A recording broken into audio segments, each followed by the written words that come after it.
proyecto lo que hicimos fueron dos actividades experimentales que desarrollamos gracias al Instituto de Ciencias Nucleares, que nos prestó su laboratorio. Allí realizamos las experimentaciones, en las cuales tratamos de simular el sistema oceánico y su interacción justamente con la atmósfera y con otros medios, y también con la actividad antropogénica, y cómo termina generando ácido carbónico, y pues esto cómo afecta justamente a los distintos organismos de carbonato de calcio que están en el océano. En los experimentos redactamos dos hipótesis. En el primero, creemos que en el sistema océano la formación de ácido carbónico a partir de CO2 atmosférico provocará una acidificación lineal e irreversible. Por otro lado, bajo la lógica de que el ácido clorhídrico erosiona el carbonato de calcio, esperamos que el ácido sulfúrico desintegre el carbonato de calcio del objeto que usamos, en este caso la concha.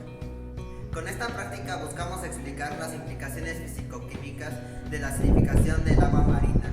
En particulares tenemos que observar cómo afecta el proceso de acidificación en los organismos marinos, en este caso los corales. A propósito, tenemos que comparar los cambios en el agua marina que se encuentran cercanas a las dorsales oceánicas, a las islas volcánicas, a los volcanes submarinos, y comparar con el agua oceánica de las costas. También, y como último objetivo, vamos a analizar las reacciones de los ácidos, en este caso el ácido clorhídrico y el ácido sulfúrico en el agua marina. El problema se analizará cómo influye la concentración de dióxido de carbono en el cambio de pH de una disolución acuosa.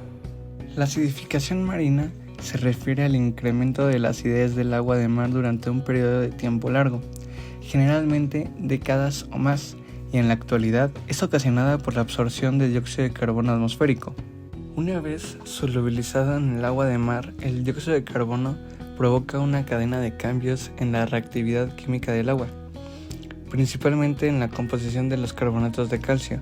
Incrementa la concentración de bicarbonato y carbono inorgánico disuelto, y baja el pH, la concentración de iones carbonato y el grado de saturación de los tres principales minerales de carbono presentes en conchas y esqueletos.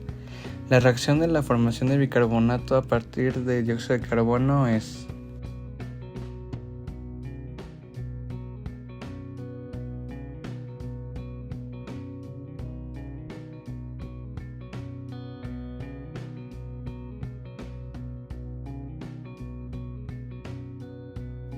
en la naturaleza, el calentamiento global y la acidificación oceánica actúan simultáneamente, dado que los dos procesos son consecuencia del incremento de dióxido de carbono.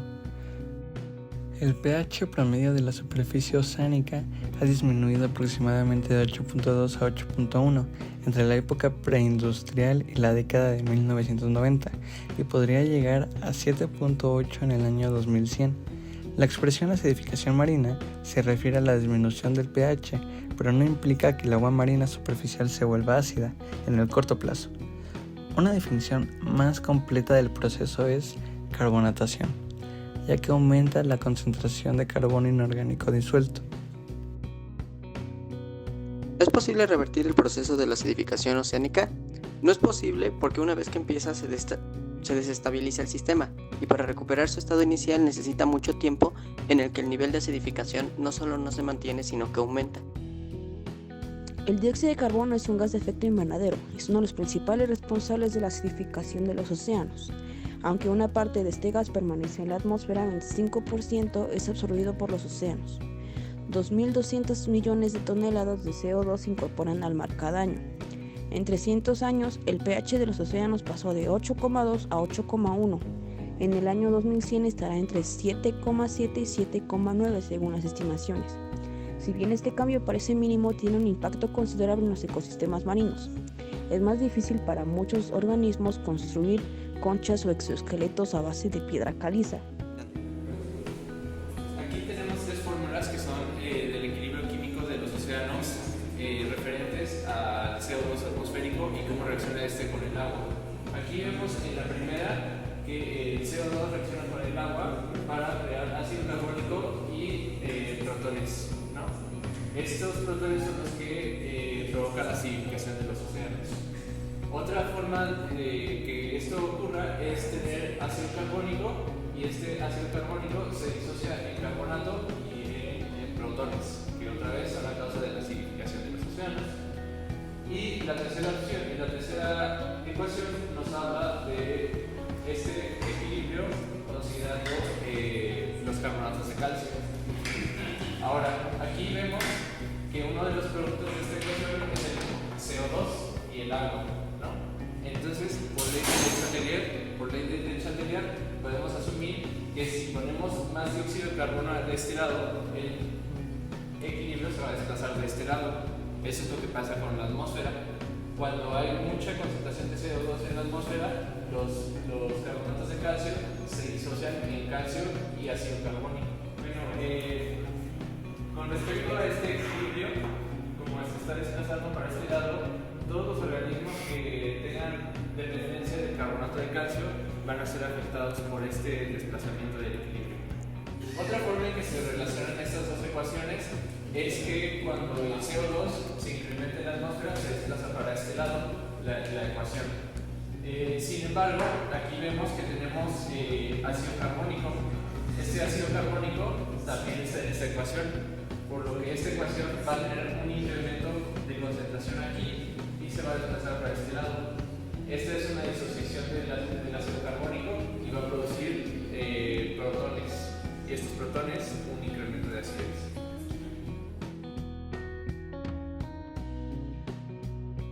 En un recipiente de cristal lleno de agua de mar, colocamos hielo seco y 2 conchas de mar, una completa y otra pulverizada para ver los resultados. Durante 3 semanas se echó cierta cantidad de ácido sulfúrico al recipiente con agua. Dichas cantidades variaban con el paso de los días, aumentando el número de gotas agregados. Esto con el objetivo de revisar el aumento de pH y el tiempo que tarda en volver a estabilizarse, quedando sin un pH fijo. Además de esto, vimos cómo cambiaba la concha en cuanto a su volumen, color y textura, y vimos la presencia de ácido carbónico en la reacción.